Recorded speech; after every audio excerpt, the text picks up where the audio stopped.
Hi guys! This is our first vlog introducing ourselves! Good morning, class. Magmumukbang pala kami with introducing ourselves. Introduce namin yung sarili namin, pero with the Q&A. We have here yung fishbowl sauce, and then yung fishbowl and kikiam. Galing pa yan sa Philippines. Frozen namin, tapos niluto na lang namin. It's been a month. Anyway, kumakain kami nito. Tapos ginawa ko pala to kasi dahil family day ngayon, ito yung naisipan namin. First time pala namin mag-vlog nang ipapakilala namin sa sarili namin. Pero matagal na kami nag-video-video ng kung ano-anong stuff. Lagi ko nga siya pinupush, sabi ko, vlog mo na lang yan. Sabi ko, mas maganda pa. Ngayon, ito na, finally. Gusto kasi namin parang nagtitingin ng mga memory, like mga video before. Babalikan in the future. Tumanda na kami, si Maui. Wala kaming babalikan ng mga video. Yan, yan. Sarap. No. Anyway, my name is Mariel. And I'm Austin. You can call me AJ for short. Kasi Austin John. Austin dyan. Pero AJ na lang. Kasi yun naman lahat ng tawag sa akin. Ang tumatawag na naman sa akin ng Austin yung sinapapa ang side ko. Side ni Mariel, AJ tawag sa akin. Okay, so guys, maana natin. First question.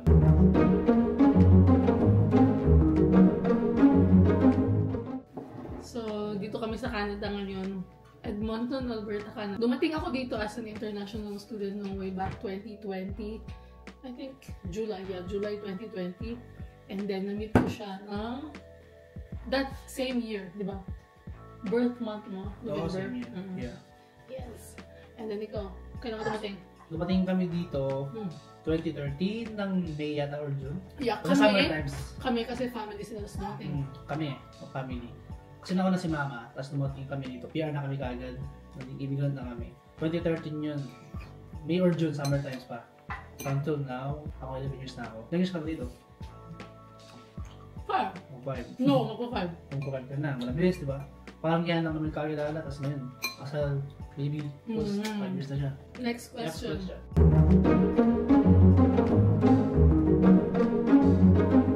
Nag-meet kami sa Popeyes. COVID times pa kasi yun. Eh syempre nakamas pa lahat, di ba? Habang go-work. So pumunta ako doon. Parang may bumili lang ako. Tapos pagka-uwi ko, minessage ko siya. Sabi ko, ikaw ba yung nakamas sa Popeyes? Pero, nireto siya ng kuya niya. So yung una kong na-meet is yung kuya niya, si Norman Jan. Kami talaga yung magka-work. And then siya, nasa kabilang Popeyes siya. And then may nakalalang siya sa akin. Kasi yung kuya niya, medyo well din. Siya, parang kaka-break lang na. Oo, mga pa lang months pa lang. Pero nakamove naman ako ng last. Next question, moving on.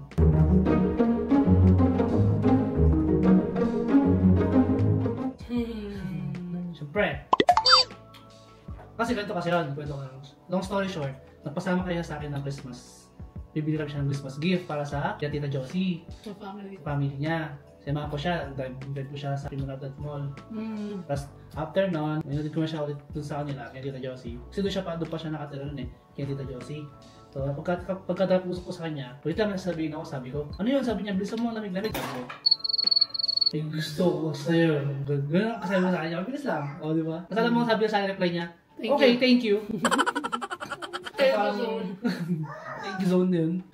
Masama lang naman ako sa'yo noon kasi nga diba, wala akong sasakyan na sobrang malamig ng December.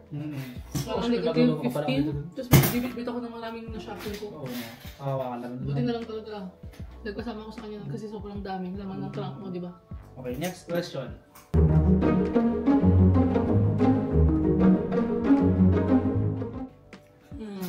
Baka tagal dito. Walang 3 months lang. Oo, kasi after yata nung birth month ko, di ba?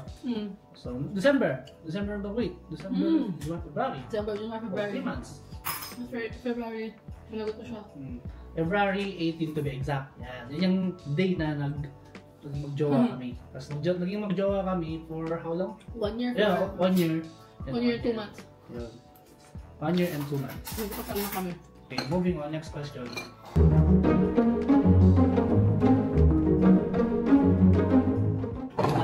So, di ba, naging magjowa kami ng February 18 to be exact. 1 year and 2 months. After nun, pakasal na kami. Napropose na ako sa kanya. Hindi mo kumakain? Kumakain ako, narami na ako. Napropose ako sa'yo na. Yes, nag-promotion na. Kilig siya eh. Kilig siya nun eh. Saglit lang. Huh? Oh no! Saglit lang, tapos nagpakasal tayo sa proposal. Yes. Okay. April, and then pinila mo na kami sa kanila, nag-iipon kami ng pangbahay. Yeah. Kasi nga, ang hirap ng buhay. Mataas, grabe yung inflation, grabe. Oh my gosh, tumaas na lahat. Kasi bumabawi sila. Okay, moving on. Next question.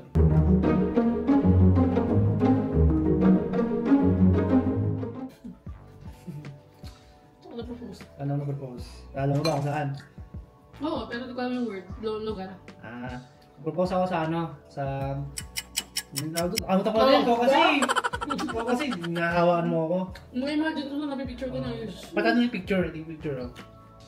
Mga taga Edmonton dyan, baka alam nito. Ano kung saan to? Ano sa namin tawag? Mapakita dyan dito. Ito. Thank you. I-picture pa kami ito. Ay, makulit na bata. 8 months kaming kasal, tapos dumating si Maui. I mean, no, nabuntis muna ako, and then dumating si Maui. Yeah? Yes, this is the result!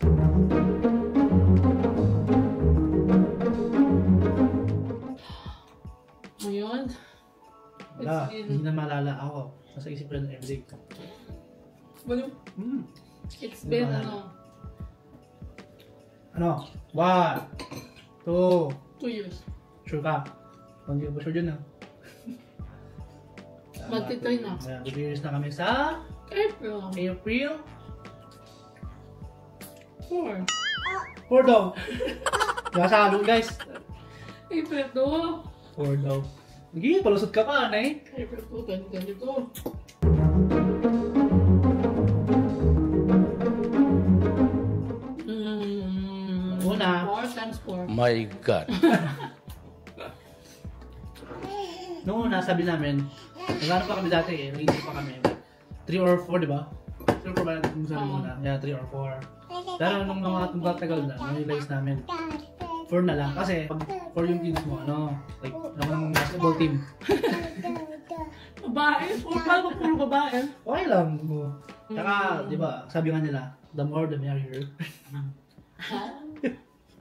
The more the merrier, the more the less. Saka yung support. The more support. Kaya dito ako sa bahay, sasama ako. Mga child benefit. Dito kasi sa Canada, yung mga bata, since born, lang silang ano. Di ba since birth? Since birth kasi, yung mga bata kasi dito sa Canada, meron silang ano, parang government support hanggang 18 years old sila. Pero wala siyang exact amount kung magkano monthly. Depende sa Depende sa income ng ano ng parents. For example, kung mataas yung sahod ko, mataas yung sahod niya, ang makakuha namin, mababa lang. Pero kung yung sahod namin, saktuhan lang sa amin din. Like yung makakuha namin sa mga bata, medyo high ng konti. Gusto ko nga, 2 years na ng gap eh. Pero isisip ko pa lang ngayon, panganak na ako ng next 6 months. Nope. Hindi ko pa kaya. Right now, kasi puro work lang kami ng work, ipon lang ng ipon. Pero hindi pa kami nag-aaral. Pero ngayon, natutuloy na namin pag-aaral. Kaya sayang din yung age dito sa pag-aaral. Hindi naman siya parang big deal, di ba? Kahit yung, hindi ba makakasi dito sa college, may mga asawa at anak na. Oo. Ikaw, ilang taon ka pa lang, di ba? May kakasi nga ako dati. May apo na siya eh.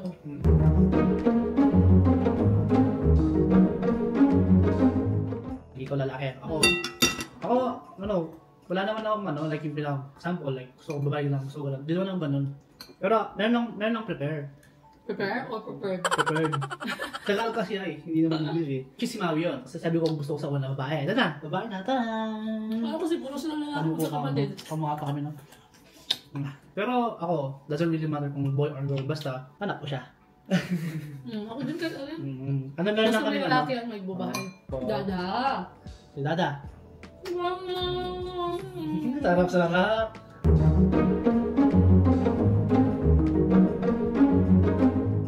Ako 26. Siya, nung kinasal kami, 26 ka naman, 25. Oo. Tapos 23 ako. 24 pa lang ako, kung 26 ka na. Oh, yeah. Yeah, so, siya, 25 siya, turning 26. Ako, 23, turning 24. Ngayon, ilang taon ka na ngayon? Lapit ka na nung mula sa kalendar, yo! Kasi 4 years yung gap namin. Ako na ako ng 4 years. Tinignan ko yung kuya niya. Ibig sabihin, mas bata siya sa akin ng mga, kala ko nga mga 1 or 2 years lang. Sabi ko, nung bago ko siya yung message ako, nung habang nag-chat kami na to, baka ignore ako niya ito. Sabi ko kasi, pag sinabi ko, punta lang namin yung 4 years gap kami, mas tanda siya, baka ignore ako. Pero yung yung daddy mo, di ba? Si mama at papa. Dati yun kasi, like panahon pa nila kasi. Pero yung mama at papa niya, 4 years din yung same na same sa amin. Oo.